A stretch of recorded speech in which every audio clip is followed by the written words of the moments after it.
Hi, I'm Dana Obleman. This video is part of my free sleep course for kids 25 months and up right here on YouTube. If you could use some more guidance and check out Sleep Sounds Plus, the link is in the description below.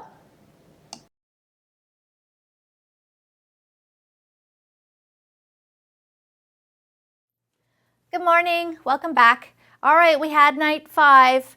Half of you are going to put up your hand and say, yep, that was a bad night. Half of you are going to put up your hand and say, nope, we got lucky, was a good night. Both are completely normal. If you had a good night, I just want to warn you that sometimes night 5 regression shows up on night 6, so you're not totally out of the woods yet. But again, you got through the night, and that's the most important part. I want you to talk today about something that older children tend to do, which is either have something called night terrors or do some sleepwalking. Now, night terrors often get confused with nightmares, and they are absolutely in no way, shape, or form similar at all. A nightmare, obviously, is a scary dream.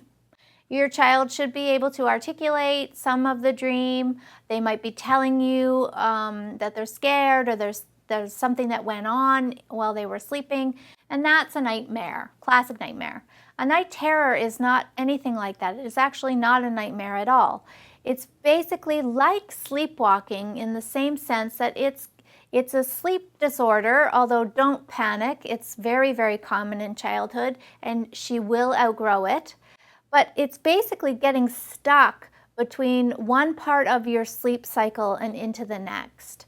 So when we go to sleep at night, we cycle through different stages. When we fall asleep, we're in stage 1, that's really, really light. And then we sink into stage 2, which is slightly deeper, but still pretty light sleep. And then we go into our stage 3 and 4, which is deep sleep. That's pretty solid, sound asleep sleep. And then we come to a light phase again before we start REM, which is the final piece of this cycle. And REM sleep is fairly active sleep. It's when we do a lot of our dreaming. It's fairly light sleep. So those are the differences in the cycle. And what happens in a night terror, usually it's getting stuck between that deep sleep and moving into REM. And they're essentially stuck. They can't quite get into that other cycle. And the unfortunate fact is that they often scream. And watching it is terrifying. It's absolutely very, very difficult to watch a child going through a night terror. But the good news is that it is not terrifying for the child. They're fine. I promise they're 100% fine. They won't remember this in the morning. There's nothing traumatizing going on. They're just stuck.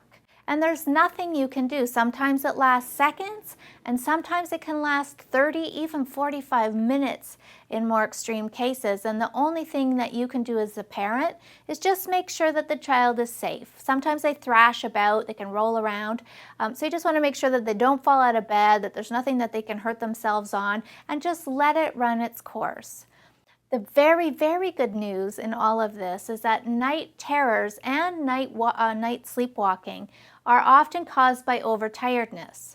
So the fact that we are being very strict with our sleep schedule, that your child is going to bed at the same time every single night, give or take a half an hour, that's your only leeway, going to bed at the same time, even on weekends. We can't allow children to stay up later on weekends.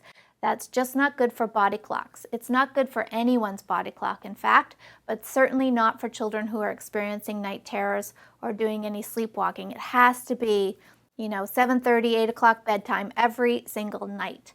And the less overtired they are, the better their schedule is, the better their body clock adjusts, the less you'll see night terrors show up. In fact, in a lot of cases, we can eliminate night terrors completely by just getting children on a very strict schedule, getting them the sleep needs getting them the amount of sleep they need every single night, and they disappear. Same with sleepwalking, okay?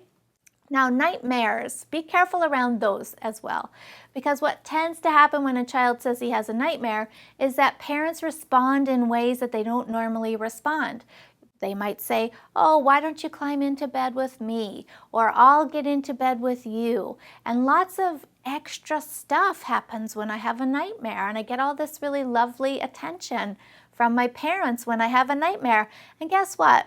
Then nightmares start showing up every night or multiple times a night because your child knows that something special happens when she says this. So my advice around nightmares is to ignore them the best you can. Explain to your child that everyone has nightmares on occasion, that it's a completely normal thing to happen, that sometimes our brain organizes information in a pleasant way, and sometimes it organizes information in a scary way or an unpleasant way. And the good news is that when you go back to sleep, you will not have a scary dream again. You'll have a good dream. Get them to think about what would be a great dream. What do you hope you dream about when you go back to sleep? Try not to get them to relive the experience by articulating every bad thing that happened in the dream. We don't want to remind them or make them relive the experience. Just keep it short and sweet. Talk about the positives. Don't get into bed with them. Don't let them come into bed with you. And that should minimize any kind of nightmare behavior. Okay, so tonight we are going into night 6. Last night in the middle of the room should be fairly straightforward by now. You're clear, your child's clear. We're all good. We'll see you in the morning.